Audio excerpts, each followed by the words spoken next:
Welcome to Make It Plain from Make Plain Jesus Ministries, featuring Pastor James Bryan, where we take biblical truths in everyday situations and break them down to be as plain as possible. So, stay tuned and enjoy the broadcast.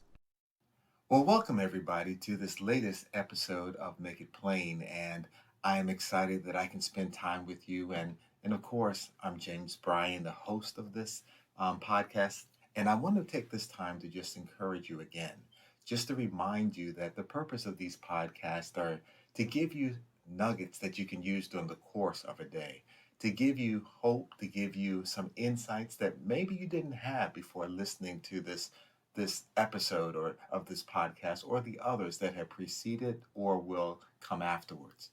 We're excited just to share some uplifting truths and nuggets, because oftentimes during the course of a day, there's so many other things that distract us from our focus, that begins to affect our mood and how we look at life in general. And this is an opportunity just to get away, if you will, figuratively and maybe even physically, away to just hear something positive. And so I want to just encourage you with this topic of don't underestimate Jesus. And you may say, okay, that's cool. What is this about? And I want you to know several things. First of all, when it comes to Jesus himself, we often put him in a box, if you will. So if we're even at a point of entertaining or even considering that everything that you've been hearing about from the Bible about Jesus is real, then we kind of relegate him to just certain functions or certain areas of our life. And we say it's okay if we do the Jesus thing on Sunday morning for 2 hours. But outside of that, it's our own world and our own situations, and that spiritual stuff doesn't necessarily impact everyday life. And that's kind of the thought process that so many people have. And I've even been in conversations where people have bluntly told me that, because that's their core belief. But I want you to know that just because that's your core belief, that doesn't mean it's true. And I say that in a loving, or if you will, a friendly way, because I want you to consider something else. I want you to consider that maybe Jesus is more than just someone that you go to consider on Sunday mornings when you sit in church, and even if you're distracted with other things, but you've done your obligation for the week. It should be more than that. And so I think about this often, and because of the different areas where I kind of function and go between pastoring, between being a business consultant, and just doing things in the business marketplace. I've come across people from various backgrounds, from various experiences. And so it's always interesting to me, even if, whether a person is a Christian or not.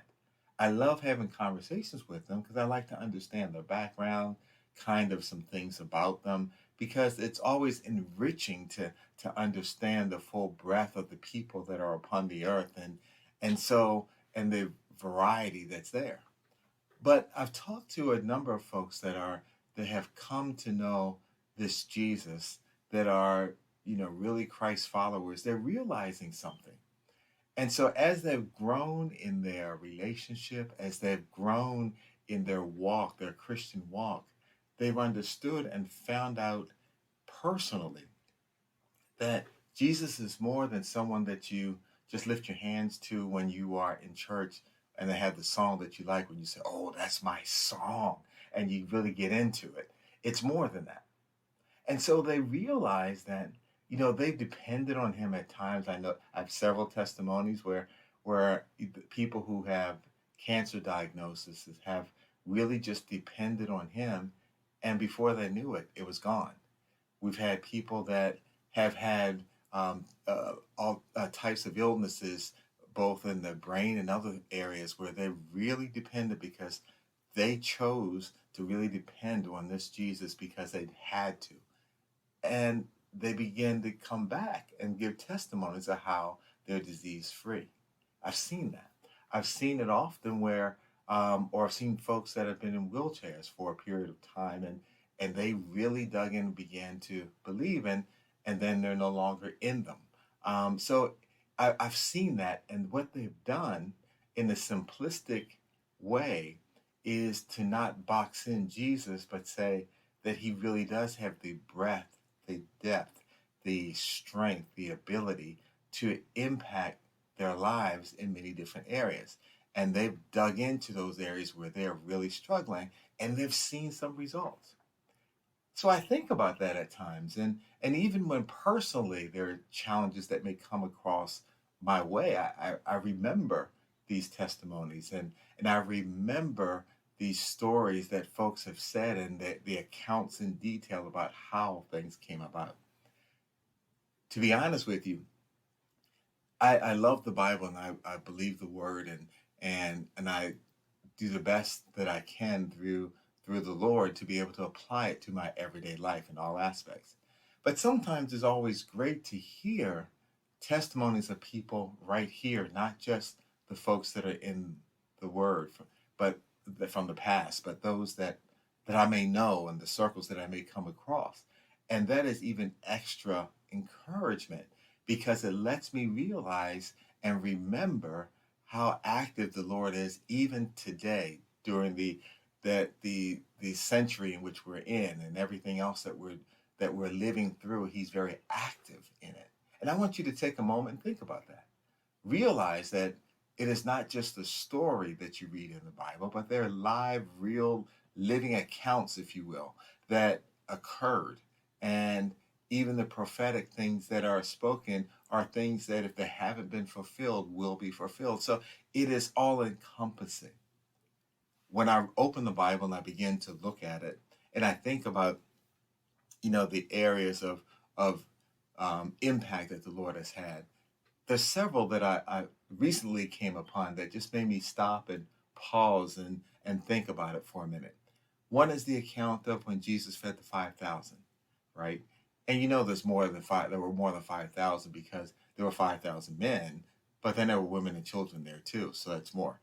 And so in it, he went and fed with something small. He only had a limited amount of bread, a limited amount of fish, but yet it was able to feed everyone. And so you were thinking, many people would think, well, of course, that's Jesus. But put yourself back in that time that you were in an area that was really outside of any town, a little bit remote, if you will. And all of a sudden, after all the preaching and everything else, people were getting hungry. You know how you get after church service, if you go to church or if you've been, that no matter how good the service is, at the end, you're thinking, oh, what am I going to eat? And so this is even more pronounced because they had been there when they were seeking the Lord. They would stay longer than people do today in church. The attention span right now is very short. But during that time, they were really seeking because they knew they needed a change. They needed a savior. And so after hearing and seeing and learning and doing all these different things, they were hungry, but yet they were far from a place where they can get the food and other aspects. That's why it was such a major miracle. Even when Jesus turned to his disciple and talked about, these folks need to be fed, and they were like, well, we don't have anything, send them home. And all that conversation that occurred, Jesus was also letting them see that he is more than just a good teacher. He is more than someone that has good words. He is one that impacts not only the spiritual aspect of a person's life, but also the physical and the natural aspects. And so by doing this and providing the food that they needed, the physical food, the bread and the fish, he was proving something. He was proving that he is Lord over every situation. It could be emotional, it could be physical, be an area of lack. It could be that, related to this particular example, it could be related to the fact that you don't have enough food in your house right now. And you're trying to understand how to stretch things, how to make ends meet. And so if you don't underestimate Jesus, but you say, Jesus, you're more than able, and you just trust in him and then do what you know is right and let him guide the situation and deal with the situation, then you start realizing your food did stretch, or other sources of food came from other areas. And then you even had some leftover, like in the example of feeding the 5,000, they had food left over. You see, we often miss it because we just say, well, this is something I got to do without Jesus. I have situations that I have to address, but you can't fully address it completely without Him.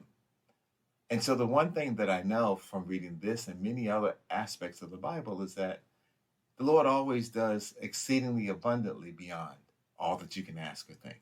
Now, what does that mean? That means when you need just enough food for 2 days, you have food for more than 2 days. When you need just enough finances to pay this off, you'll have that. And then others will come in different areas. My point is this: He never comes up short when you trust Him. He never just says, I can only help you in this area, but not in the other area. It all depends on how much we trust Him and let Him in. And that's what we have to think about. Don't underestimate the areas, or don't underestimate Jesus. He is Lord over everything. The Bible makes that very clear. And that should be something that's encouraging for you, because there are times, even if today when you're listening to this, everything is going perfectly, that you have no issues, that you have no concerns. Well, I just want you to know tomorrow comes, and sooner or later, especially if you're walking a walking testimony for the Lord, there's going to be opposition, and that will come. So then during those times, realize and know deep down inside that Jesus still is Lord of every aspect. Do not underestimate Him or box Him in. Now, some of you may think, well, okay, that's good in some personal things, but in my relationships and all, does Jesus really help there? The answer is yes, He does. You say, okay, well, maybe He works in relationships, but what about my employment? If you let Him work in it, the answer is yes. Okay, that's great, but what about my health? The answer is yes. When you're trying to decide about where to live and things that you're trying to do, does He help in that? The answer still is yes. Again, if you don't underestimate what He can do, and you let the Lord be the Lord in your life, fully open to you, then He begins to show Himself strong on your behalf in all of those areas. Think about it just for a minute. In every single area. That's good news. But you need to let Him do it. Let Him be Lord in your life. Let Him work it. Let Him guide you. When you think about kingdoms and things like that, especially from Old Testament, but even outside of the Bible itself, really the thought from most folks that were in a kingdom was that the king would provide the things that were needed. And so, yes, he might use people in his kingdom to make sure it happened, but it was his responsibility to make sure his subjects or his citizens were in good health and good standing and everything else, because that makes his kingdom stronger. So Solomon knew this when he was king, and he worked out deals with neighboring countries to prosper his people, and so that everybody was in good health and prosperity and everything else, and the benefit even flowed over to some of the neighboring countries. So he knew that, because if your people are strong, then your kingdom is strong. And so, as a king has the responsibility of making sure that his constituents or citizens or people in his kingdom are in good stead, good health, good everything. Well, even more so, the Lord of Lords and King of Kings will do that. Will make sure that everything concerning you is addressed and taken care of. Think about it for a minute. If that's the case, and if kings of the earth try to, or used to try to, make sure their people were taken care of, how much more do you think the Lord of Lords and King of Kings will do that for you? If you are in the kingdom, if you're a child of God, if you have given your life to Christ, you realize that He cares about you that much, and that He'll make your day a good day. Even if storms come, He'll take you through the storm, so that's a good day. Even if things are said about you that you really don't like, it's okay. He'll take you through all of that. it's still a good day. No matter what comes. And I often use this continuously. And if people act a fool on the road or cut you off while you're driving and you want to say words that you really wouldn't want people that know that you're a Christ follower, if you are, you wouldn't want them to know you say, still trust in the Lord, let Him work for you, and that it's still a good day. So don't underestimate Him. Put Him to the point where you say, Lord, I trust you in every aspect. I give you all aspects of my life, my money, my sources of income, my health, my family, whatever it is, fill in the blank, and you give it to Him. And then He will make sure that things work out the way that they should work out. Don't underestimate Jesus. Remember that. Think about it this way. Here's another example.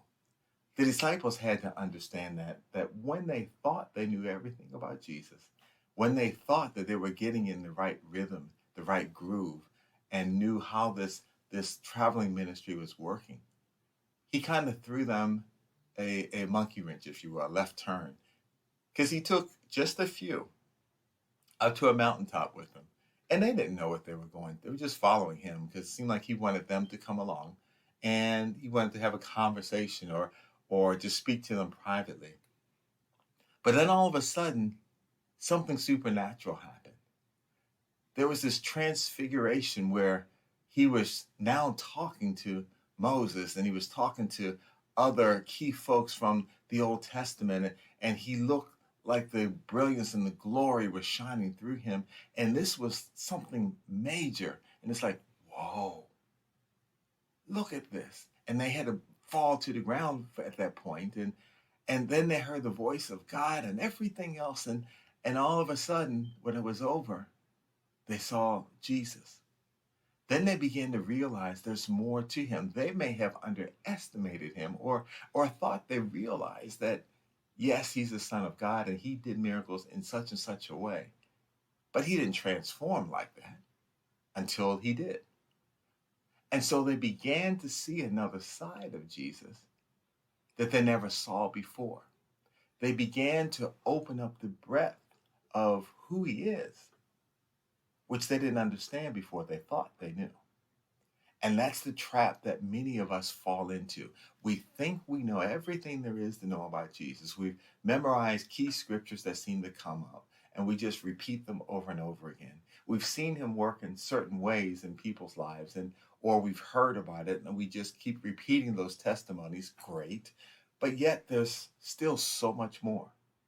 And our job is not to estimate Him, and then pursue Him so that we can understand even more. I'll leave you with this. I often, when I've read in the book of Revelation, when you hear about in the throne room, they're crying, holy, holy, holy, and all. And they do it on a regular basis, and they begin to cry other things in adoration. But yet, I realized something. When I used to think about how can you keep doing that over and over again, I realized that the more they spend time with Him, the more they began to see. And then the more they began to see, the more they want to spend time with Him. And then the more they spend time around the throne, they began to see even more. There's an unending amount of revelation that comes that is revealed from the throne room. And so when we are at a point when we think we know everything about Jesus, then He shows us something different when we spend that time, when we pursue.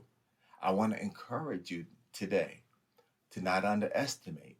And the way that you don't underestimate, or that you prevent yourself from falling into the trap of underestimation, is to continue to pursue Him, to learn of Him, and to see what He's showing you and apply it to your life, apply it to your job, apply it to the way you do business with the repair shop or places where you buy clothing or whatever it might be.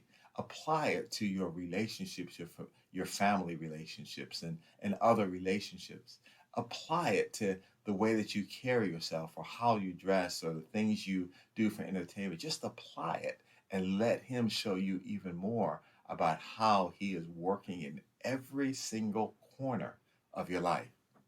So that's what I wanted you to think about for a minute. That's what I wanted you to get excited about, that he is so much more than even now that you think he is. So when you don't box him in, you let him be who he is in your life, you begin to see and appreciate him so much more. And that's why that relationship becomes so precious. Hopefully, this has been helpful for you. Hopefully, this has been encouraging for you. And if so, I want you just to reach out to us, send us an email or leave us a voice message or just contact us and let us know that this is a blessing to you. There are so many people that follow us that I found out, but many of them I only know about when I just come across them and they tell me, "Oh, I like this podcast," or "I like that message," or the things, or I listen to all of the installments that you have, the episodes, and that's good to know. But sometimes it's even better just if you can send a note. That's letting everyone else that's associated with this know that there is a blessing going through. So, with that being said, thank you for listening, and we'll talk to you later.